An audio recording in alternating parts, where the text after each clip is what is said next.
खैबर पख्तूनख्वा में वाक़े मालम जब्बा अपनी कुदरती खूबसूरती और बर्फ से ढकी पहाड़ियों के लिए मशहूर है। ये वादी खास तौर पर सर्दियों में एक ख्वाबनाक मंजर पेश करती है जब हर तरफ बर्फबारी के बायस सफेद चादर ओढ़ ली जाती है। मालम जब्बा न सिर्फ मकामी सयाहों बल्कि बैनुल अक़वामी ज़ायरीन के लिए भी एक मकबूल मकाम है, जहाँ सर्दी के मौसम में बर्फानी खेलों और कुदरती मनाजिर का लुत्फ उठाया जा सकता है। मालम जब्बा सवात वादी के खूबसूरत पहाड़ी इलाके में वाक़े है। यह पेशावर से तकरीबन 314 किलोमीटर और इस्लामाबाद से 280 किलोमीटर के फासले पर है। सतह समंदर से इसकी बुलंदी तकरीबन 8700 फुट है, जो इसे सर्दियों के लिए एक मिसाली मुकाम बनाती है। नवंबर से फरवरी तक मालम जब्बा में सर्दियों का राज होता है, जब दर्जा हरारत अक्सर -5 से -10 डिग्री सेल्सियस तक गिर जाता है। बर्फबारी का आगाज दिसंबर में होता है और जनवरी के वस्त तक अपने अरूज पर होता है।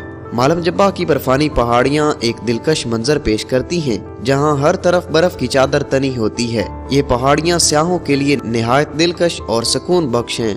मालम जब्बा के जंगलात भी सर्दियों में बर्फ से ढक जाते हैं, जहां देवदार के दरख्त सफेद बर्फ के साथ जादुई लगते हैं। पहाड़ों के दरमियान मौजूद बर्फानी रास्ते न सिर्फ खूबसूरत हैं बल्कि एडवेंचर के शौकीन अफराद के लिए एक बेहतरीन तजुर्बा पेश करते हैं।